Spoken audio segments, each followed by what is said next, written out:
Hello दोस्तों। पिछली class में हम लोग एल्केन के बारे में हाइड्रोकार्बन चल रहा था जिसमें एल्केन के बारे में पढ़ लिए थे। आज हम लोग एल्कीन के बारे में पढ़ेंगे जिसके आईपीएससी नोमेनक्लेचर के बारे में डिस्कस करेंगे। चलिए आइए देखते हैं क्या नाम है। इस एल्केन के बारे में पढ़ेंगे, ठीक है ना। किसके बारे में? एल्केन। तो एल्केन क्या होता है, एल्केन के बारे में जानेंगे। जो हाइड्रोकार्बन होता है, हाइड्रोकार्बन में हम लोग पढ़ रहे थे, हाइड्रोकार्बन में हम लोग डिस्कस किए थे एल्केन के। पहला नंबर था आपका एल्केन था। एल्केन के बारे में हम लोग जाने थे, पढ़े थे एल्केन के बारे में। एल्केन क्या होता है आप जानते हैं? एल्केन ये होता है कार्बन कार्बन परमाणुओं के बीच में सिंगल बॉन्डिंग होती है और इसका अनुलग्नक जो होता है जिसे सुफिक्स बोला जाता है, एन शब्द होता है। क्या होता है बच्चों? एन शब्द होता है, ठीक है। देखिए इसमें क्या होता है, एन शब्द होता है, यानी ए एन ई शब्द जोड़ते हैं, ठीक है।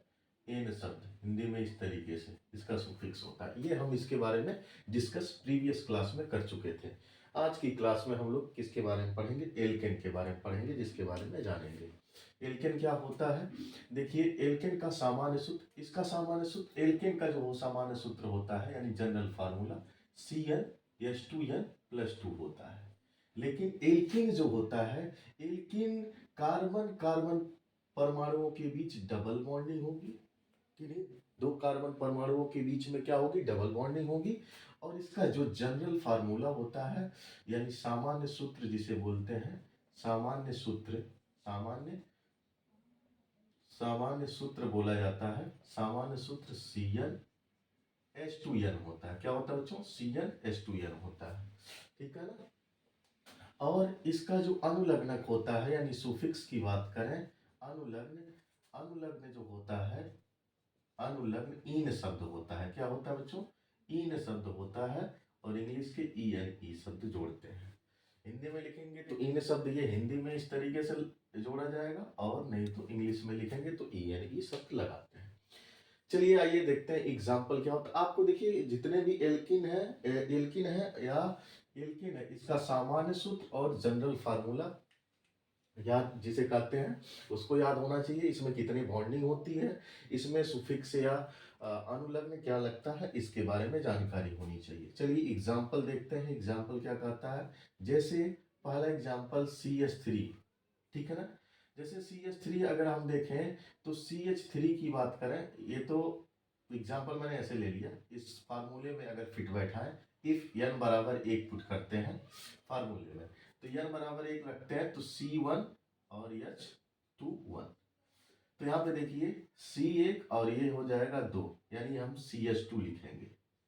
क्या CH2 में दो कार्बन है? हमने क्या कहा है, कार्बन परमाणुओं के बीच की नहीं, दो कार्बन परमाणुओं के बीच में डबल बॉन्डिंग होनी चाहिए। यहाँ तो एक ही कार्बन है तो कहाँ बॉन्डिंग होगी? तो ये एग्जिस्ट नहीं करेगा, अस्तित्व में रहेगा ही नहीं, ठीक है ना। इनके बीच में किसी प्रकार की कोई बॉन्डिंग नहीं होगी, तो इसको हम कुछ कह ही नहीं सकते। एल्केन है, ठीक है, उसकी बात करेंगे तो उसकी एल्केन की तरह हम कह सकते हैं, ठीक है ना। तो बात की बात है। यहाँ पे देखेंगे दूसरा एग्जाम्पल, अगर n बराबर 2 पे ये फिट बैठेगा, अगर n बराबर 2 रखते हैं इस फार्मूले में तो C2 हो जाएगा और ये हो जाएगा 2 × 2 यानी C2H4। C2H4 जो आएगा ये सूत्र, इनमें दो कार्बन है और दो कार्बनों के बीच में जो कार्बन परमाणु है वो बॉन्डिंग है, वो डबल बॉन्डिंग होगी। और H जो संयोजकता अन्य कार्बन, अन्य जो संयोजकता है कार्बन के, वो हाइड्रोजन से जुड़ी रहेंगी, बंध बनाएंगी। जैसे इसकी संरचना की बात करें, संरचना की बात कर लें, C डबल बॉन्डिंग C, देखिए, और 4 कार्बन है तो 2 कार्बन हम इधर जोड़ देते हैं, 2 कार्बन, 2 हाइड्रोजन इधर जोड़ देते हैं कार्बन से, और इस कार्बन से 2 हाइड्रोजन इधर जोड़ देते हैं, ठीक है। देखिए कार्बन की संयोजकता 4 होती है तो इन्होंने 4 बॉन्डिंग बनाया है। देखिए कार्बन कार्बन परमाणु के बीच में डबल बॉन्डिंग जो एल्कीन की बात कर रहा है। दूसरी बात, एक एक जो दो अन्य जो है वो हाइड्रोजन से बंध बना लिए, इसकी 4 संयोजकता पूरी हो गई, इसकी भी पूरी हो गई। अब इसका नामकरण लिखते समय अगर स्ट्रक्चर में दिया है तो कैसे करेंगे, अगर ऐसे दिया है तो कैसे करेंगे। देखिए काउंटिंग कर सकते हैं, चाहे इधर से करें चाहे उधर से करें, ठीक है ना। तो ये क्या है, 1 और 2, 2 कार्बन है। कितने कार्बन है? 2 कार्बन है। तो 2 कार्बन के लिए क्या होता है, एथ होता है, एथ होता है। और डबल बॉन्डिंग है, डबल बॉन्डिंग में हम जानते हैं इसे रूट वर्ड्स बोलते हैं, मूल शब्द बोलते हैं। और अनुलग्न जो इन होता है इसमें इन जोड़ देंगे तो क्या हो जाएगा, एथिन हो जाएगा। हिंदी में अगर लिखना होगा तो कैसे लिखेंगे, एथिन लिखेंगे। क्या लिखेंगे, एथिन। ठीक है ना, इस तरीके से। तो ये आपका हो गया एग्जाम्पल। अनदर एग्जाम्पल देखते हैं, ठीक है। इसको चलिए देखिए, अनदर एग्जाम्पल क्या हो सकता है। अगर हम यन की जगह पे 3 पुट करें तो सी एन यानी क्या हो जाएगा आपका, C3 और H 2 × 3 6 यानी C3H6 होगा। अगर इसकी संरचना की बात करें, संरचना क्या होगी, नहीं तो ऐसे डायरेक्ट अगर ऐसे दिया है तो इसका नामकरण क्या हो सकता है, इसके बारे में जानेंगे।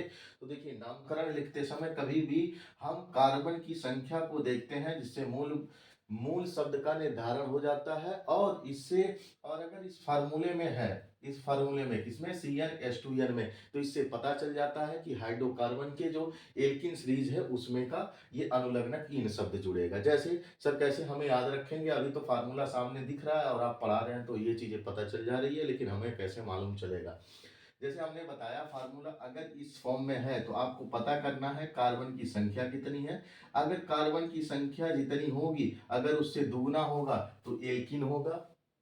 अगर कार्बन की संख्या का दुगना हाइड्रोजन होगा तो क्या होगा, एल्किन होगा। नहीं तो अगर कार्बन की संख्या के दुगने से 2 अधिक होगा, दुगने से 2 अधिक होगा, कार्बन संख्या की दुगने से 2 अधिक होगा तो एल्केन होगा। ठीक है ना। और तीसरा नंबर आता है एल्काइन, तो एल्काइन के जब पढ़ेंगे तो बताया जाएगा। ठीक है ना। तो इसमें देखिए, ये होता है, इसका नामकरण क्या हो सकता है। 3 कार्बन है तो हमने बताया था, एक कार्बन को मेथ बोलते हैं, 2 कार्बन को एथ बोलते हैं, 3 कार्बन को क्या बोलते हैं, प्रोप बोलते हैं। तो आप लिखेंगे प्रोप, और इसमें ये रूट वर्ड्स हो गया, ये क्या हो गया, मूल शब्द हो गया। और इसमें इन शब्द जोड़ेंगे तो क्या हो जाएगा, प्रोपीन हो जाएगा। हिंदी में कैसे लिखेंगे, प्रो प्रोपीन। इस तरीके से आप हिंदी में इसका नामकरण कर सकते हैं। इसका स्ट्रक्चर कैसे ड्रा कर सकते हैं, क्या तीनों कार्बन परमाणुओं के बीच में डबल बॉन्डिंग होगी, नहीं, किन्हीं 2 परमाणुओं के बीच में क्या होगी, डबल बॉन्डिंग होगी। अगर इसका स्ट्रक्चर बनाते हैं तो देखेंगे, डबल बॉन्डिंग ऐसे, सिंगल बॉन्डिंग पहले तीनों में ऐसे ऐसे दर्शा देंगे, किन्हीं एक में, चाहे यहाँ डबल बॉन्डिंग करिए चाहे यहाँ डबल बॉन्डिंग कर दिए, तो इसमें कितनी कार्बन की अन्य कितनी और संयोजकता हो रही है, 2 संयोजकता है तो जुड़ चुकी, दो दो बॉन्डिंग बना लिया है, अभी 2 बॉन्डिंग बनाना है तो आप 2 हाइड्रोजन को अटैच कर दीजिए।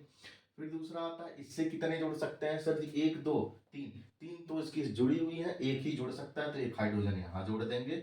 और इसको, इसमें कितने जोड़ सकते हैं सर, एक एक संयोजकता इसकी जुड़ी हुई है, अन्य 3 हाइड्रोजन से इसका बॉन्डिंग हो जाएगा, एक कार्बन से या 3 हाइड्रोजन से।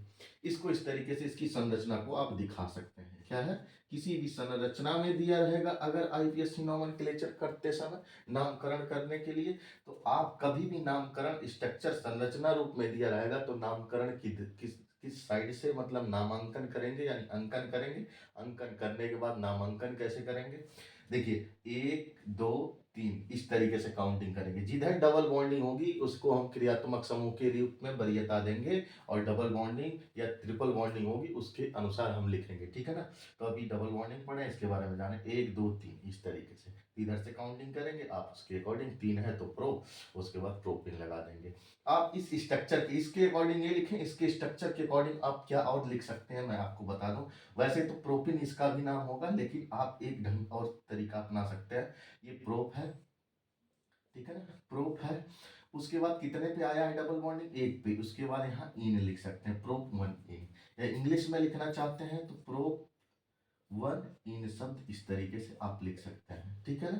तो प्रोप 1 इन या प्रोपिन इसका नामकरण होगा इस स्ट्रक्चर के अकॉर्डिंग। ठीक है ना, इस तरीके से। इसी को एक रूप में और देखने को मिलता है आपके एग्जाम में, ऐसे CH2 यहाँ लिख देगा, डबल बॉन्डिंग CH लिखेगा, या इसे CH3 लिखेगा। तभी घबराइए मत, सेम पोजीशन है इसका, मतलब सेम तरीका वही है। आपको एक एक्सपेंडेड फॉर्म है, थोड़ा शॉर्ट फॉर्म कर दिया, इससे भी शॉर्ट फॉर्म लिखा होता है, कभी कभी देखते हैं CH2 CH3 ऐसा लिखा मिलेगा। तो घबराने वाली बात नहीं है, आपको देखने से अंदाजा लगा लेना है किस तरीके से कार्बन परमाणुओं की संख्या के आधार पर तथा उसके सूत्र के आधार पे किस में जाएगा, एल्किन एल्किन एल्केन या एल्किन में या एल्काइन में, जिसमें भी, और उसको हम वरीयता समूह को देखते हुए काउंटिंग कर लेंगे, ठीक है ना, किसमें डबल बॉन्डिंग है, किसमें सिंगल बॉन्डिंग है, किसमें, अभी तो क्रियात्मक समूह जब पढ़ेंगे तो उसके बारे में जानेंगे, ठीक है। इसको चलिए आइए देखते हैं अन्य एग्जाम्पल, और कुछ इस तरीके से अगर लिखा मिल जाए आपको, जैसे मैं बना दूं C double bonding, C single, इस तरीके से लिखते चलें, तो यहाँ सिंगल होगा, फिर यहाँ सिंगल, फिर यहाँ सिंगल, यहाँ डबल कर देते हैं सी, फिर आपका यहाँ सिंगल, ठीक है ना। इसका नामकरण कैसे करेंगे, तो यहाँ पर हाइड्रोजन पहले जोड़ दें, एक हाइड्रोजन इधर जुड़ जाएगा, एक हाइड्रोजन इधर, इसके साथ कितने हाइड्रोजन जुड़ेंगे सर, एक, क्योंकि तीन एक चार हो गया, बॉन्ड गिनते जाएंगे, इसके साथ कितने सर, दो, सर इसके साथ कितने जुड़ेंगे, ये ऑलरेडी एक ही जुड़ेगा, इसके साथ कितने जुड़ेंगे सर, एक जुड़ेगा, इसके साथ तीन जुड़ेगा, कितने जुड़ेंगे, तीन। अब देखिए काउंटिंग किस तरफ से करें उसको हम देखते हैं। हमने बताया कि पहले आप डबल बॉन्डिंग को वरीयता देंगे, उसके अकॉर्डिंग इधर से करते हैं तो दूसरे नंबर पे आता है, इधर से करेंगे तो पहले नंबर, कम से कम संख्या पे क्या आनी चाहिए, आपका डबल बॉन्डिंग आना चाहिए, इसको देखते हुए हम काउंटिंग करेंगे। चलिए आइए देखते हैं, इधर से काउंटिंग करेंगे, एक नंबर, दो, तीन, चार, पाँच, छः, कितने कार्बन हो गए, छह। लेकिन आपको देखना एक ही चेन में, एक ही श्रृंखला में दो बार डबल बॉन्डिंग आ गया है, तो इसका नामकरण लिखते समय कुछ चीजों का ध्यान देना होगा। पहली बात, अंकन करते समय वरीयता क्रम यानी डबल बॉन्डिंग को ध्यान देंगे। दूसरी बात, इसमें कितने बार डबल बॉन्डिंग आया उसका ध्यान देंगे। कितनी कार्बन आया पहले उसका ध्यान देंगे, कितने कार्बन आए उसको पहले लिखेंगे। छह कार्बन आए तो उसको हम पहले लिखेंगे हेक्स, कितने, छह कार्बन है, छह को हेक्स बोला जाता है। कहाँ कहाँ पे बॉन्डिंग डबल आई है उसको डिनोट करेंगे, एक पे आया है और चार पे आया है, कितने पे आया है, एक कमा चार पे आया है, तो यानी दो बार डबल बॉन्डिंग आई है, इस वजह से हम उसको क्या लिखेंगे, डाई लिखेंगे, क्या लिखेंगे, डाई लिखेंगे। और डाई लिखेंगे उसके बाद कौन है डबल बॉन्डिंग का अनुलग्नक, क्या है, इन है, तो आप लगाएंगे डाई इन, क्या लिखेंगे, डाई इन, हेक्स वन कामा चार डाई इन, हेक्स वन कामा चार डाई इन, हिंदी में ऐसे लिख लीजिएगा, हेक्स वन कामा चार डाई इन, क्या होगा, डाई इन, एक कामा चार डाई इन, इस तरीके से आप लिखेंगे, ठीक है। अन्य एग्जाम्पल और देखते हैं, ये जो भी है तीसरा था। चौथा एग्जाम्पल एन अदर देख सकते हैं, इस तरीके से हम आपको बता दें, सी सी डबल बॉन्ड सी सी सी।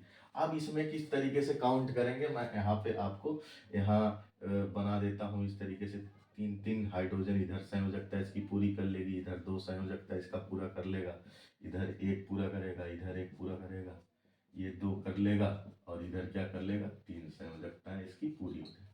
आप इसमें बताएं कि हम किधर से काउंटिंग करेंगे, ये तो बीच में आ गया है लगभग, देखिए एक दो तीन, एक दो तीन, तो इस क्रम में आपको लिखते समय आईपीएससी नोमेनक्लेचर करते समय आपको देखना है, जब किसी श्रृंखला में एक ही बार डबल बॉन्डिंग हो और उसमें क्या आ जाए कि ऐसे इस तरीके से दिया गया हो क्या, तो उसमें किसी भी तरफ से काउंट कर सकते हैं, वो संख्या कितने पे आएगी, सेम संख्या पे, चाहे इधर से करें चाहे इधर से करें, तो आपको दिखा देंगे, एक दो तीन चार पाँच छः, इधर से करते हैं एक दो तीन पे आएगा, तब भी तीन पे आएगा।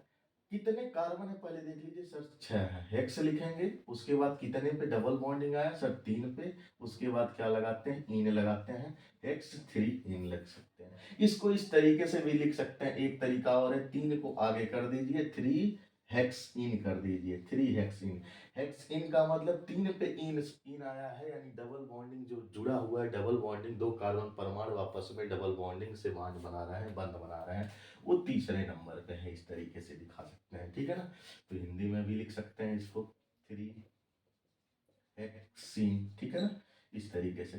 तो इस तरीके से कुछ आ रहा एग्जाम्पल, आप इसको कर सकते हैं। जब इसमें क्रियात्मक समूह पढ़ा दिया जाएगा तो इसमें और भी अन्य क्रियात्मक समूह भी जोड़ सकते हैं, या जुड़ा हुआ मिलेगा एग्जाम में, तो उसको कैसे करते हैं तो आगे वाली क्लास में आपको बताई जाएगी, क्योंकि जब आप क्रियात्मक समूह पूर्ण रूप से कंप्लीट कर लेंगे, पढ़ लेंगे, ठीक है ना। अभी बताने पे आपको वो चीज़ें समझ में नहीं आएंगी, इस वजह से जब तक वो चीज़ें कंप्लीट नहीं हो जाती तब तक मिक्स बताया नहीं जा सकता, और जब बताया जाएगा आपको मिक्स तो और भी आनंद आएगा और आसान लगने लगेगा, एग्जाम में किसी भी तरीके से घुमा के पूछे क्वेश्चन आप बता सकते हैं, ठीक है ना। Thank you class.